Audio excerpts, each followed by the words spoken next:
Hello, my name is Vicki Summers, and I am an actress, a teacher, and I'm also a storyteller. And today I'm very, very happy to be here with all my friends out there so that I can share one of my very favorite stories. It's called The Sneetches by Dr. Seuss. Now, when I was a little girl, my dad used to read this to us almost every day. And every day my sister and I would beg, please, Daddy, can you read it again? Because it's such a wonderful story. So I hope you enjoy it as well. The Sneetches by Dr. Seuss. Now, the star-belly Sneetches had bellies with stars. The plain belly Sneetches had none upon theirs. Now, those stars weren't so big, they were really so small, you might think such a thing wouldn't matter at all.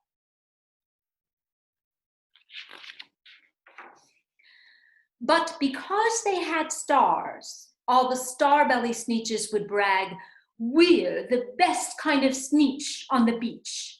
And with their snoots in the air, they would sniff and they'd snort. We'll have nothing to do with the plain belly sort. And whenever they met some when they were out walking, they'd hike right on past them without even talking. When the star-bellied children went out to play ball, could a plain belly get in the game? Not at all. You only could play if your bellies had stars, and the plain-bellied children had none upon theirs. Wow, they look pretty sad, don't they?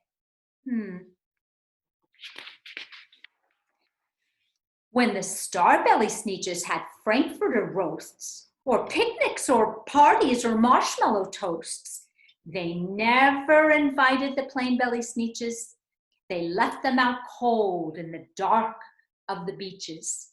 They kept them away, never let them come near. And that's how they treated them year after year. How sad.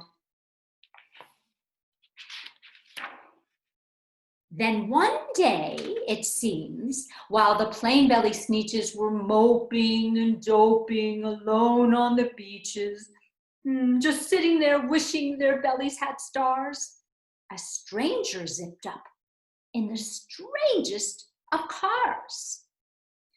My friends, he announced in a voice clear and keen, my name is Sylvester McMonkey McBean, and I've heard of your troubles and I've heard you're unhappy, but I can fix that.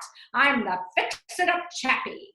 I have what you need and my prices are low, and I work at great speed, and my work is 100% guaranteed.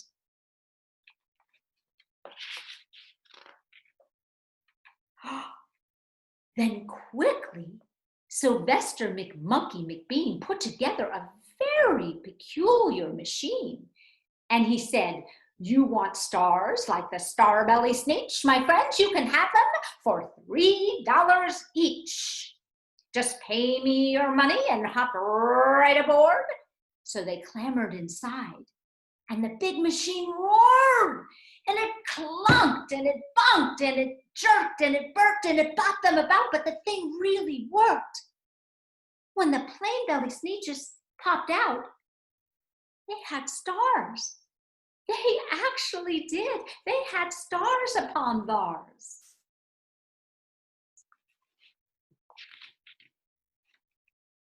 Then they yelled at the ones who had stars at the first. We're exactly like you. You can't tell us apart. We're all just the same now, you snooty old smarties. And now we can go to your Frankfurter parties. Good grief, groaned the ones who had stars at the first. We're still the best Sneetches and they are the worst. But now how in the world will we know? They all frowned. If which kind is what, or the other way around?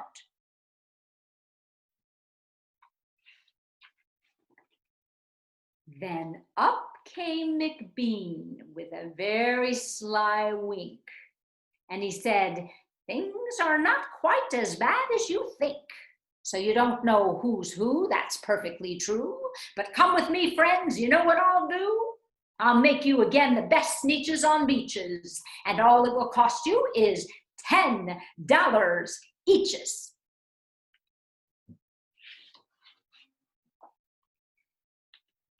Belly stars are no longer in style, said McBean. What you need is a trip through my star-off machine.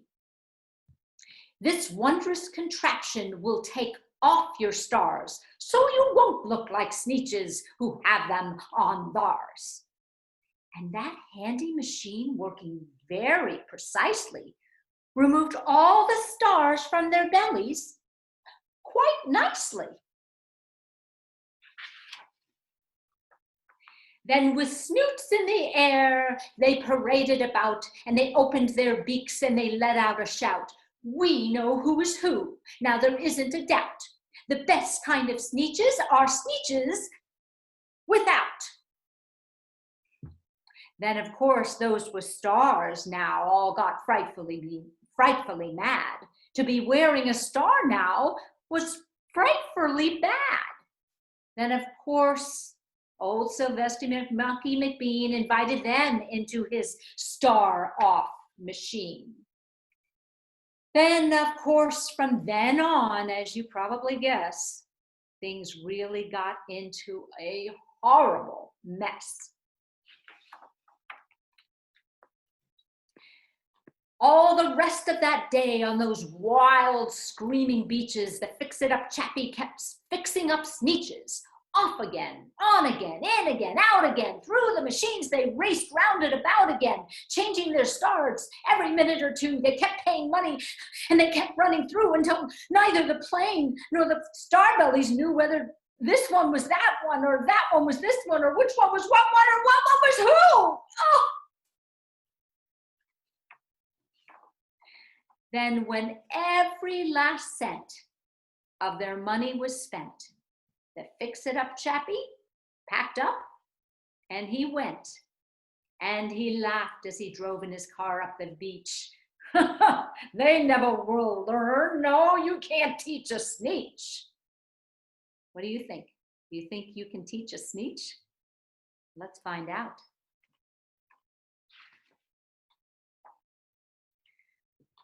But McBean was quite wrong. I'm quite happy to say that the Sneetches got really quite smart on that day.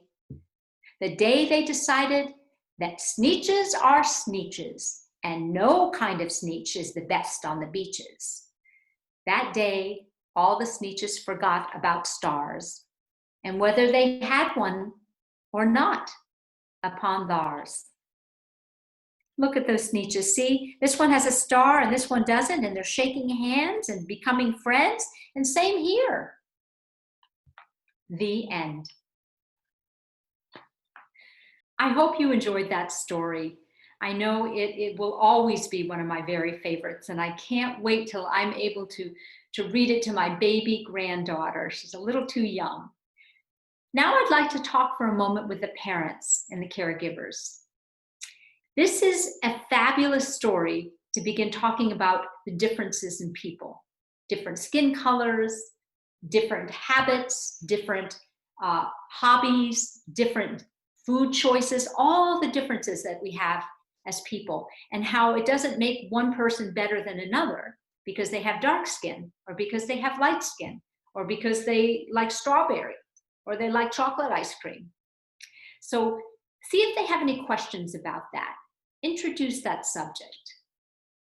The other thing is I wanted to talk about when you're reading stories, the more animated that you can be, the better it is for children.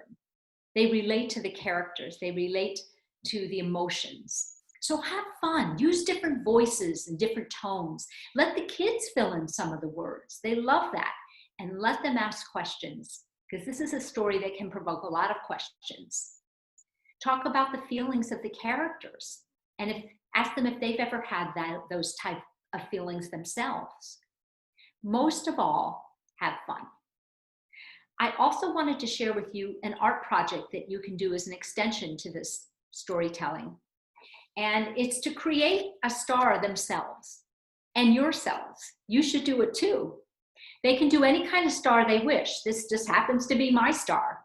A little wild in the colors and stripes and heart in the middle.